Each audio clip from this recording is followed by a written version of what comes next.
If the sound works. Are we really live? We're live. All right. All right. No intro today. You want to do the intro? Because I can do it right here. It just takes a second. This is going on my Facebook. I'm trying to fix my hair. Welcome to the Security Squawk Podcast, where we discuss the business of cybersecurity. Here are your co-hosts and cybersecurity experts, Brian Horning, Reginald Andre, and Randy Bryan.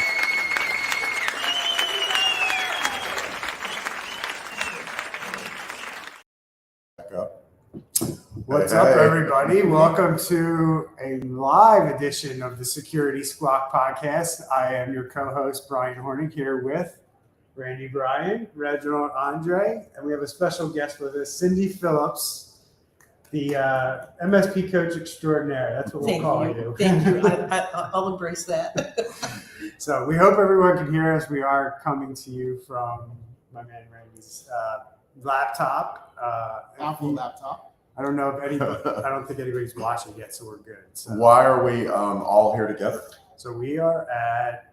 It's okay to say you work for Seven Figure MSP, right? I collaborate with some bigger MSP. Yeah, absolutely. So Cindy works with us through an organization called Seven Figure MSP. If you know Chris Weiser, if you're an MSP and you know Chris Weiser, that's his company and his marketing program that he uses to help MSPs like us grow our business. And we're here at his live event that he does every quarter. We've done this before, right, guys? We've gotten together, but it's the first time we've had Cindy on. So Thank you. I'm Thank super you for excited. inviting me. Super excited you decided to take us up on our impromptu offer. I was like, wow, I've never been on a podcast. Oh, wow. Thank you for asking me to So- participate. So we apologize if there's any audio issues or anything I today. checked and it's working. We're good. So that's awesome. And just remember, there is a fee for the show. We do this out of the goodness of our heart to educate you and keep you informed about what's going on in the world of cybersecurity, how it impacts your life and your business.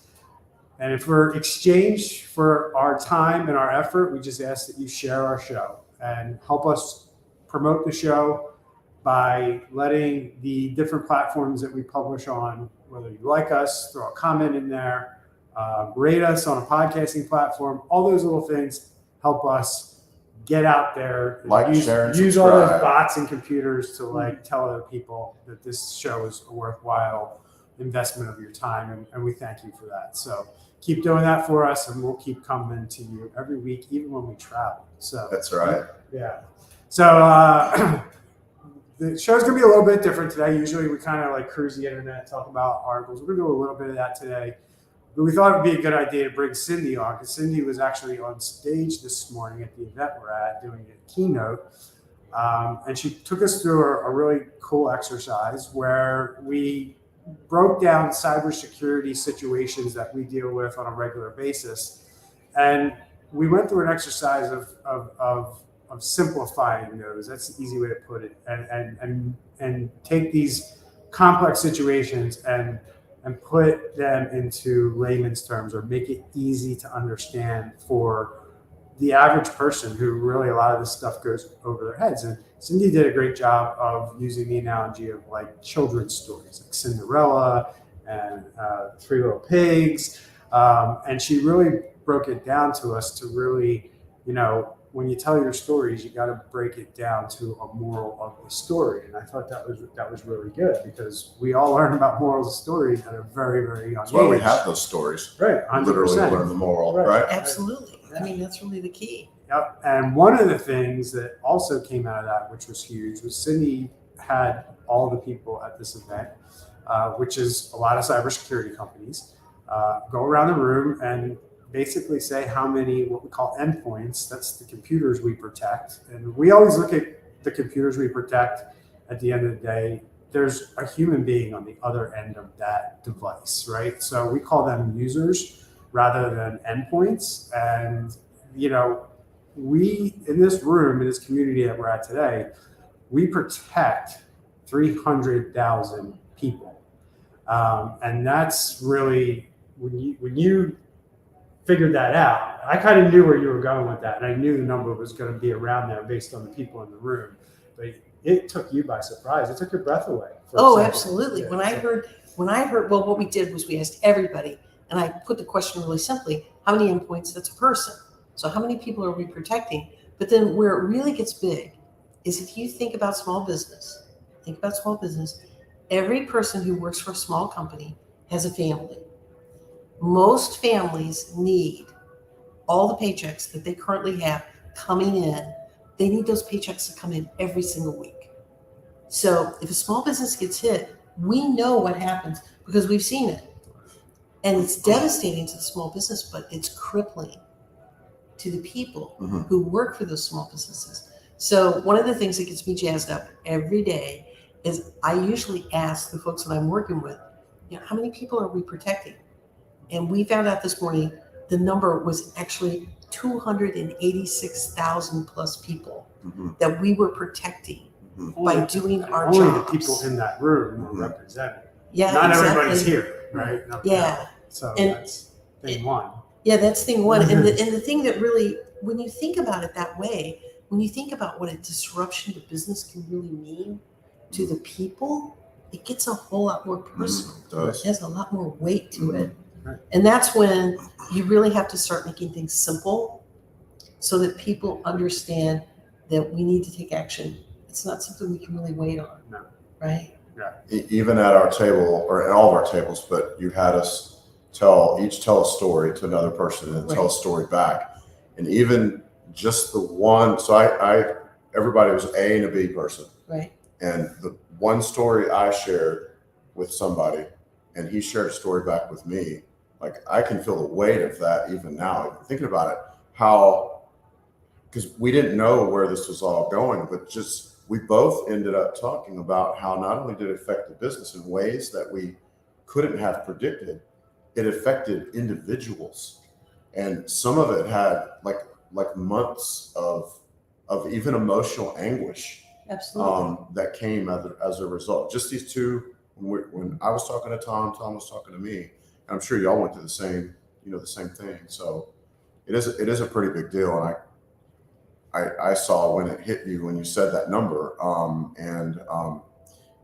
it is a big deal. Yeah, it's a really big deal. Many times when we're doing these podcasts, we're like, oh, this company got hit, this company got ransomware, and then we just kind of move on, but we don't think about the effects that it has at home. In Kronos, for example, the payroll company, and they got hit. It really, really affected a lot of people. So it was a great exercise. And that they're still going on. I mean, I'm sure they're not hit now with the ramifications. Right. I just talked about a person in payroll not 2 or 3 weeks ago, and the whole Kronos thing is still an issue. People are still dealing with it. And I was talking to somebody, and you never think this, right? And what I'm about to say took me by surprise when I heard it, but when the MGM hack, right? A lot of people were talking about that because a lot of people like to go to Vegas, they like to gamble, they like to, and it was I actually compared the MGM hack from a PR standpoint to Colonial Pipeline. I don't think there's been as much press about cyber attack that there was around MGM since Colonial Pipeline. And Which was the one affected the gas. You Right. couldn't get gas on the East Coast. Right, and that, you're talking 2.5 years between the two events. And I just think about the thousands of cyber attacks that happen, the tens of thousands of cyber attacks that happen between the two. So this is how much like the common person hears about it, but they're going to hear about it when it impacts something in their daily lives. But the big thing that people need to understand is what we call the blast radius, right, is around this kind of stuff. And when you're talking about the MGM thing, people can't check into rooms, they can't gamble, they can't, have fun, right? There's a whole industry in Las Vegas built around conventions and conferences. And I was actually running into vendors who provide services for shows. They set up booths, they provide catering to the events or the companies that are sponsoring the events, and they were completely shut down while this was going on. And MGM is a huge venue for this stuff, and you start to really think about not only were these businesses impacted, but the people who turn the wrenches to build those booths, they are now laid off until this operation is back up and running and they can do shows again. So it really, the blast radius on these things can really impact a lot of different people in a lot of different ways. And just think about like that. Who would ever think that the event industry would be impacted through a third-party cyber breach because MGM was completely shut down? It's wild.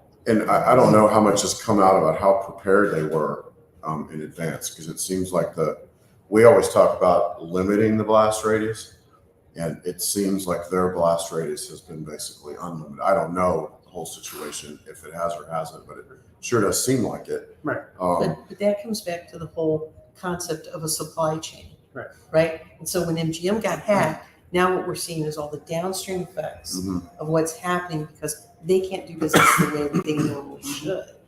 And boy, I tell you what, you might think you're completely safe because you don't use the computers that much or you're not on the internet all the time. Hey, we're building booths. I mean, is there a business that you would think is less subject to damage from a security attack? We just build booths. Oh, no, we just empty the trash cans. Whatever it is we're doing, but we're also interwoven now. It's just crazy.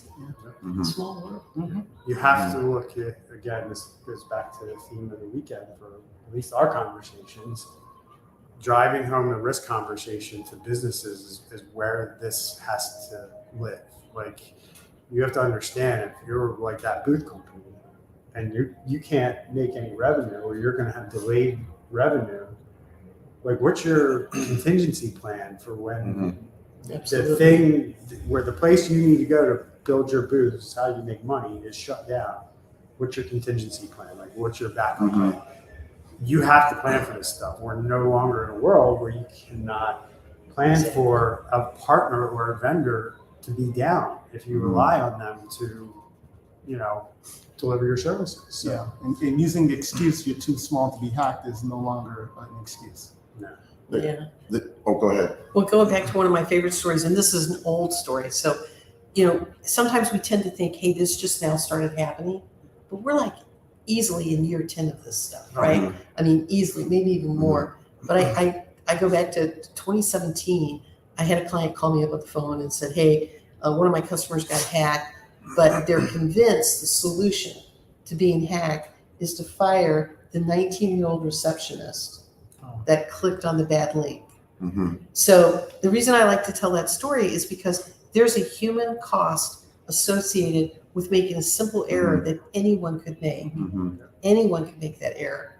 And yet there are still people out there who are like, okay, I'm just going to fire this person and that's going to take care of the problem.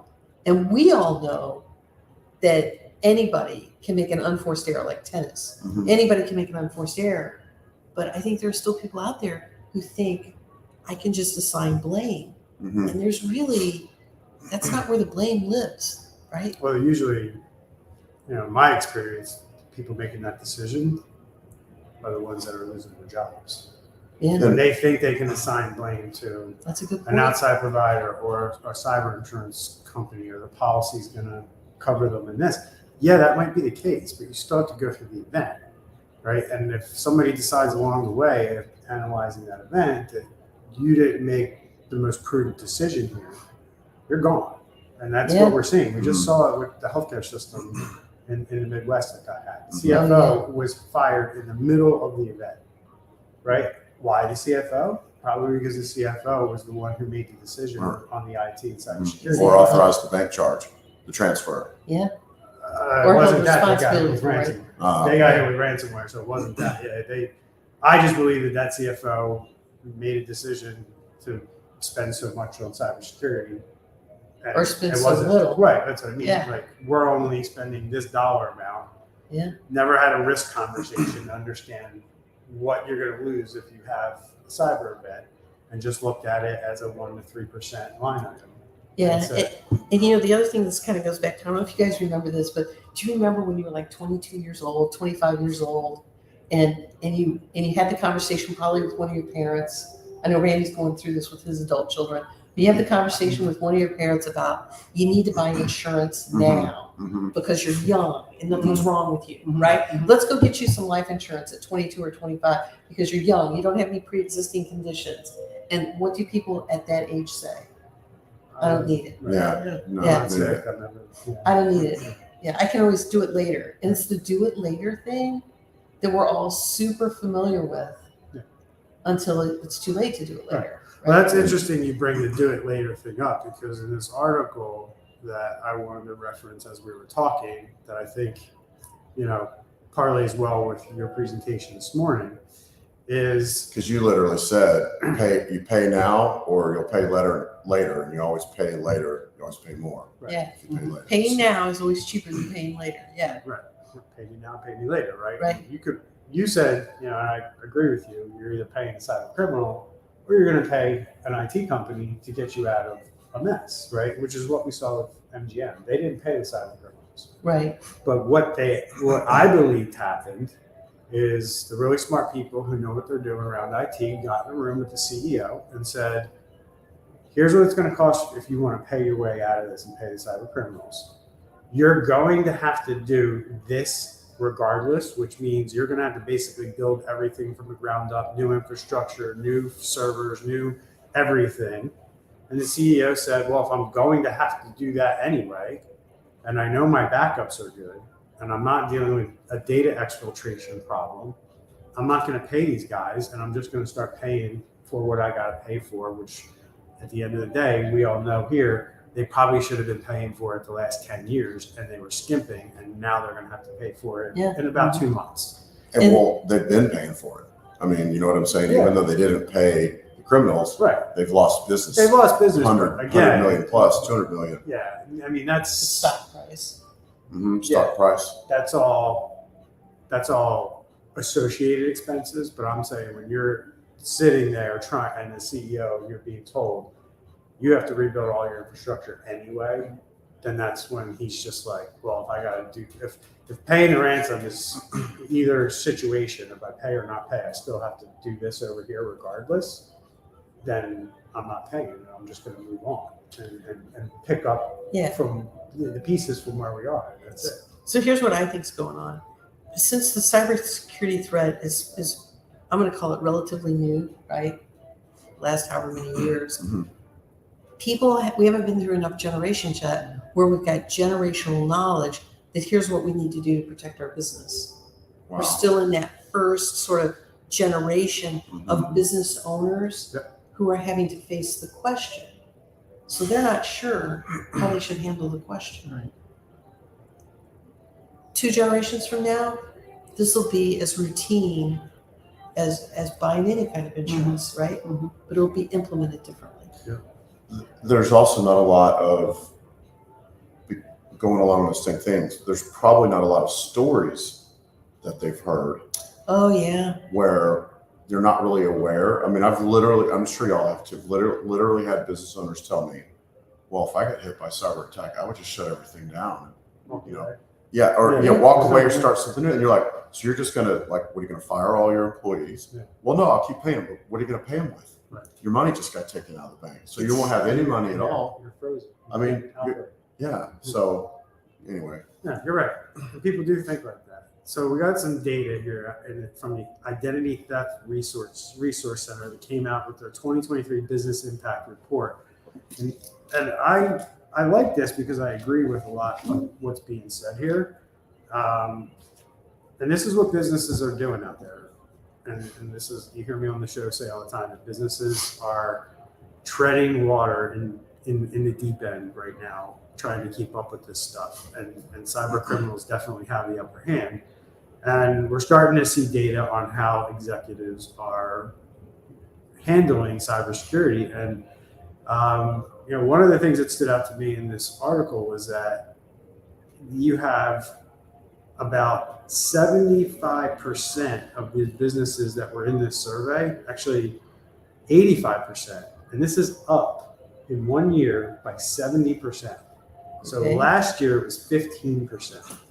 And that is that these small businesses feel like they are better prepared to respond to a cyber incident this year than they were last year. But you want to layer on top of this data set, and we're going to discuss what this means here in a minute, But it says, yet relatively few are following cybersecurity best practices to help prevent a breach in the first place. Adoption rates for MFA, mandatory strong passwords, and role-based access for employees ranges from just 20 to 34%. Oh yeah. So, on the surface, I just look at that and go, okay, that's just people talking and they don't know what they don't know. Like if you're going to say 85% are going to say, yeah, we can get through a cyber incident, or we're prepared for a cyber incident, but you're not even doing the basics. It's like It's unrestrained optimism. right. It's sort of like I said, they don't know what they don't know, right? They okay, we wrote an incident response plan, or somebody gave us an incident response plan template. Or I've got antivirus. Yeah, I don't know. I feel like in a way, like I've seen insurance companies as a value add give companies policy templates. Right.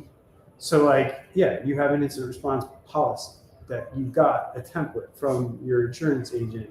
Look, just because you have an incident response piece of paper, if you haven't actually practiced that plan, gone through a tabletop, you don't really have a plan. You don't have a clue as to what you're going to be dealing with when the shit hits the fan. That's right. So, That's right. I mean, I hope these 85% are not confident about their incident response because they have a piece of paper. Well, but regardless of why they're confident, they are confident. 85% said we're ready to We got handle this. an attack, Yeah. and then you look at the data. Only 20 to 30% have on simple things like MFA, tough passwords, and what was the third one? Role-based access to data. So that's more than like unbridled optimism. That's almost just like we're walking around in a war, not even aware that bombs are blowing up all around us. It's almost a complete polar. Like here's the truth, and here's what I think. It's almost like completely opposite. 85% and 20 to 30%. That's. But you know why? I say it all the time. It's disturbing. They're getting this from their IT company, or their IT director. It's like, Or an insurance agent. yeah. So- This is That's true, Yeah, man. the other thing, So true. the other things I didn't mention is that the businesses in this survey, 73% were attacked. last year. Okay, so Oh. that's when you're talking about that kind of number, they may just feel like we were prepared for an incident because we've already been through one. Doesn't mean because you've been through one, you might be through a totally different. Yeah. You might have been through a business email compromise, but you might have to deal with The- ransomware. Two different things. And the statistic, I think, is like, what is it? 80% of companies that get hit are going to get hit again. Yeah. So the numbers are just kind of backing that up. I mean, they really are. Here's the other interesting set of numbers that I love out of this that goes back to what we started off the podcast with, and that's more respondents said they saw other impacts such as customers losing trust at 32% and higher employee turnover at 32%. Now let's talk about that Mhm. because I don't think CEOs are attuned to the fact, and I've been saying this for years, guys. I've probably said it on the show a million times. No employee wants to be the reason that a company went out of business because of a cyber attack. Nobody wants to live with that PTSD because you will have PTSD if you're the employee zero who caused the company to get shut down. But there's another thing. Employees are smart. Yeah. So a company gets hit, we know they're going to struggle financially. Mhm. So I'm somewhere, they just got hit. Oh my, I better brush up my resume, Yep. Okay? right? I Yep. better be the first person out the door rather than the last. Yep, that's right. So there's a stampede toward the door, right? Mhm. I think that's got to be playing a part as well. I don't think most business owners even it's not even considered. Yeah. And That's a big discussion. We're trying to push with prospects and clients is employee morale around this Right. stuff, right? Absolutely. It's 100% a real thing. and That if you're providing security and awareness training to your employees and they feel confident about what they're doing in front of the computer, it really does. And you're educating them. Not only that, like people like to be educated. Like it's a weird thing, but people actually like to be educated. And I think like just rolling out our cyber awareness program, our client base, we get a lot of good feedback from that. And people feel like, wow, I didn't know this, I didn't know that, and we're constantly putting things in front of these people that they don't know, and it's helping them recognize things and spot things. The thing with the cybersecurity training, it does help with making better decisions right now, Right. but it still doesn't help us see past the event, Right. to see the destruction that's going to be on the other side. Going back to the stories that you mentioned, I agree 100% with what you said. I think second gen, third gen, we're going to have more stories, and people are kind of going to know. Like, if we talk about, like right now, about a car crash, we've all seen enough of that to kind of know after the fact kind of what goes on. Right. But if you say a cybersecurity attack, most businesses haven't seen it. No. They haven't seen the ramifications, where not only the blast radius, but then the people down the road that have emotional trauma, people leaving the door, all that stuff. Why y'all smiling? No, for me, I'm just thinking in 20 years, we're going to be on the stage somewhere and they're going to call us pioneers. That's right. Why were you laughing? No, I was thinking. Laughing or smiling? I was thinking about I was thinking about what you were saying, and when you were saying what you're saying, I just think about all the CEOs, because you mentioned this in your talk today, and it was like, you said, how many CEOs are going to like industry events like we're at today, and standing up and saying we got hit with a cyber attack, and you were like zero, and you're right, but they do have private conversations. They do have private conversations. Like, over cigars. They do. And they reveal that they were cyber attacks, and they're guys that they trust and they have confidence, they're confidants. There's you have your circle of business owners that you kind of trust and say things to, right? That you wouldn't say to other people, in public, and that definitely happens. And that gets back to me. Like, hey, I was talking to this guy and he got hit. And that's where these CEOs and these executives are talking about this stuff is over a beer or over a cigar. And that's when the stories are being shared. And that's when people are like, hey, I got to do something because Dr. So-and-so got hit. I don't want to get hit like him. And that's how it's going down. And I was smiling because Sydney and I have a mutual person that we know in the accounting world. Yes, our dear friend, who I hope is watching. And he got hit, and I told her he got hit, and it was so sad when I heard that. Again, he's not going around telling everybody that. This was a private nice one-on-one conversation, and that's what I was smiling about, because I'm thinking like, man, I was like, dude, it's whispered down the lane all day long. Well, so this whisper down the lane thing, this mutual friend we know that got hit, his heart is in that business. Oh God. And so that's the other thing that people kind of, hold back from and don't really talk about is the emotional hit that the business owners can His take. logo is his. Yeah, you can't say His logo. But there's an He's got a cool emotional logo. hit. Yeah, there's an emotional hit that you take when something like that happens, and you have to figure out, okay, well, how am I gonna bounce back from that, right? Right. And it's a really big But he deal. did, thank God. He did bounce back, but it did hurt. But it's not something you plan for, right? I mean, Well, you should be planning. there you go. Right, you should be, but and like these numbers back up what I said. Companies, whether we like it or not, the reality of it is companies are in the deep end treading water, because you see it in the numbers with the basics, right? They're not doing the basics, and if you're not doing the basics, look, the cyber criminals are way beyond your MFA protection. They're 10 steps ahead of that. That was their problem 2 years ago. They figured out how to get around MFA at this point. If they really want to get to your stuff and get you, they'll get you. I mean, that's where we are today. Yeah, So. yeah. And something that was talked about yesterday, they had an incident threat response company, and he talked about how even the MSPs are not ready. So I'm sure we can take this statistic and put it on top of managed service providers. And they were talking about how, we are that octopus. So if we're not protecting ourselves, our own companies, and then now just imagine they get in and now just spread it across all of the clients. I'll probably mention this on stage tomorrow, because we're actually doing a version of the show at the event tomorrow. And we're going to go into some cyber attacks. MGM is going to be one of them. And I was a little surprised today when our friends at CyberQP got on stage, and not many MSPs raised their hand when they said, who's partnering here? because that's honestly, that's the only identity access management tool that is in this space. So how everybody's not using that right now is beyond me. And just so everybody knows, like, we use a tool that if your employee calls into our help desk, we use this tool to verify their identity, to make sure it's really them calling in. So we're not resetting a password or doing something for a scammer or a cyber criminal who's trying to impersonate that person, which is exactly how MGM got hacked. Yeah. So They literally went to LinkedIn and got information on an employee, and then started doing impersonation, like calling in the middle of the night, and whoever took the call didn't vet them, and next thing you know, they've changed the password, and boom, they're in, and living off the land. yeah, So that's it. And some people can say, oh, well, I know my clients, but now I was actually at an AI conference, and they talked about how they just need 3 seconds of your voice. And then basically it's like you just type whatever you want that person to say.